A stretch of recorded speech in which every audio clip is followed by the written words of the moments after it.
Hello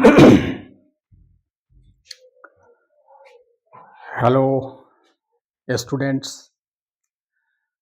tense पढ़ाने के क्रम में अभी तक फ्यूचर प्रेजेंट टेंस हो गया, पास्ट टेंस हो गया, फ्यूचर इम्परफेक्ट हो गया, अब है फ्यूचर परफेक्ट टेंस। इसको मैं आपको बताने जा रहा हूँ। ये फ्यूचर परफेक्ट टेंस क्या है। फ्यूचर अनिश्चितता का तो बोध है ही, आने वाले समय में क्या होगा, ये काम होगा, ये हमारा हो गया फ्यूचर। लेकिन अब उसमें परफेक्ट है तो चुका, चुके, चुकी, ये तो पुरानी पहचान है। प्रेजेंट में भी था, पास्ट में भी था और अभी भी रहेगा, फ्यूचर में भी रहेगा, चुका, चुके, चुकी।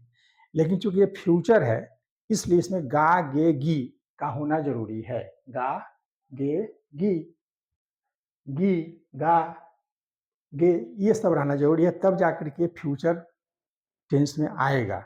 और चूंकि परफेक्ट है इसलिए चुका, चुकी, चुके होना जरूरी है और दोनों मिल गया, चुका, चुकी, चुके, गागे, गी मिल गया और मिल करके बन गया फ्यूचर परफेक्ट टेंस। तो इसकी पहचान क्या है। चुका होगा, चुके होंगे, चुकी होगी, ये मैंने यहाँ पर लिख दिया। अब ये इसकी पहचान हो गई। कैसे पहचानेंगे, अब उसका रूल देखिए। सब्जेक्ट ये पुराना शैल या विल, ये फ्यूचर टेंस का सूचक है। अब चूंकि ये परफेक्ट है इसलिए इसमें हैव लगेगा, यहाँ पर हैज नहीं होगा। और क्रिया जो है थर्ड फॉर्म में, ऑब्जेक्ट कंप्लीमेंट। तो सेम चीज है, जो प्रेजेंट परफेक्ट है, जो पास्ट परफेक्ट है, वही फ्यूचर परफेक्ट है। लेकिन चूंकि फ्यूचर है इसलिए इसमें क्या हो गया, गा, गे, गी लग गया। ये जैसा हमारा पहचान। और ये देखिए यहाँ पर ये शैल विल जुट गया। शैल विल ये फ्यूचर का सूचक है, बाकी ये सब तो प्रेजेंट का ही फॉर्मूला है, पास्ट का ही फॉर्मूला है। इसलिए फॉर्मूला एक ही तरह का है, इससे घबराने की आवश्यकता नहीं है। वही फॉर्मूला बार बार आपको मिलेगा, बार बार ये चलेगा। अब आइए इसका हम एग्जाम्पल देते हैं। मैं पढ़ चुकूंगा, तो इसका सब्जेक्ट क्या होगा, मैं, हो गया आई। अब ये शैल या विल में से कोई एक लेना है, तो फर्स्ट पर्सन है तो क्या लगेगा, शैल लगेगा। आई शैल, हैव लगेगा, इसमें सिर्फ हैव लगेगा, कोई भी पर्सन हो उसमें हैव लगेगा।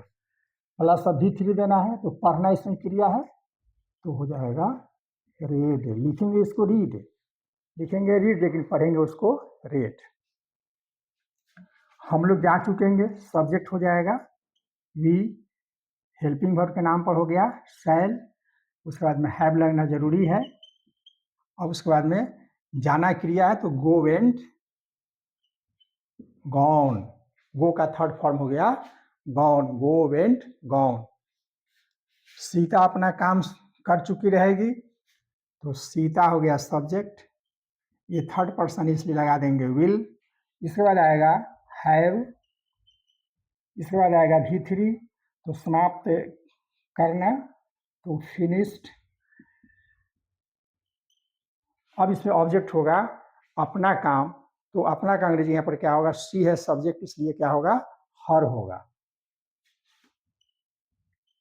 Her work. ये अपना की अंग्रेजी हमेशा बदलते रहता है।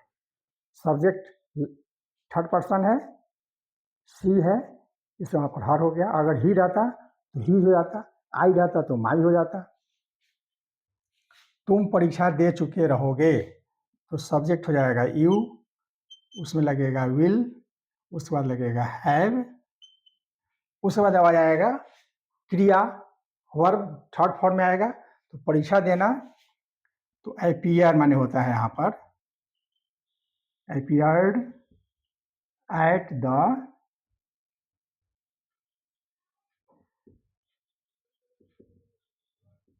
Examination, you will have appeared at the examination. परीक्षा देने के लिए अपीयर होता है और उसके साथ प्रीपोजिशन एट लगता है। अपीयर्ड भी3 हो गया, अपीयर्ड एट द एग्जामिनेशन। अगले सोमवार तक मैं वहां जा चुका रहूंगा, तो आई शैल हैव गॉन। देयर। अब यहाँ पर तक का अंग्रेजी हो जाएगा बाई। बाई माने होता है तक, अगले सोमवार, तो बाई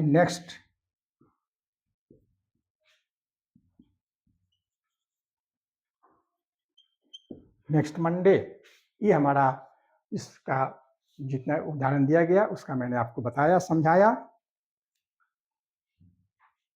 अब इसको अगर हमको निगेटिव बनाना है तो वही पुरानी बात, क्या करेंगे, शैल will have plus not, V3 के पहले नॉट लगा देंगे, निगेटिव हो जाएगा। इसको इंट्रोगेटिव करना है तो क्या करेंगे, ये शैल विल हैव को पूरे को खींच लेंगे बाहर, तब देंगे सब्जेक्ट, और नहीं तो क्या करेंगे कि सब्जेक्ट ये शैल विल को दे करके तब दे देंगे सब्जेक्ट और तब देंगे हैव, बाकी तो ज्यों का त्यों रहेगा। तो निगेटिव, इंट्रोनिगेटिव, WH जो कुछ भी बनाना हो सबका वही पुराना पैटर्न है, सब उसी पुराने पैटर्न पर चलेगा, उसमें कोई परेशानी नहीं है। तो इस तरह से फ्यूचर परफेक्ट टेंस हमारा समाप्त हुआ। अब जो है नंबर 4 आता है फ्यूचर परफेक्ट कंटिन्यूअस टेंस। तो ये जरूरी नहीं होता है, ये अपनी मनमानी बात है, कोई कोई लोग इसको पढ़ा देते हैं, कोई कोई नहीं पढ़ाते हैं, और कोई तरह का वाक्य नहीं मिलता है। आप आगे बढ़ करके देखेंगे, इंग्लिश अंग्रेज लोग तो सिर्फ टेंस को दो ही बतलाए हैं, प्रेजेंट टेंस और पास्ट टेंस। उन लोगों ने फ्यूचर की कोई चर्चा नहीं किया है। तो फ्यूचर परफेक्ट कंटिन्यूअस टेंस की कोई आवश्यकता नहीं है, उसका कोई यूज नहीं है, कोई इसके बारे में जानना जरूरी नहीं है। तो इस तरह से हमारा फ्यूचर टेंस समाप्त हुआ। अब प्रेजेंट टेंस का स्पेशल यूज, पास्ट टेंस का स्पेशल यूज और फ्यूचर टेंस का स्पेशल यूज मैं आपको बताऊंगा। इसके अगले वीडियो में मैं उसको डालूंगा। सबसे पहले प्रेजेंट टेंस का क्या क्या स्पेशल रूल क्या है, स्पेशल यूज क्या है, उसके बारे में जानना जरूरी है।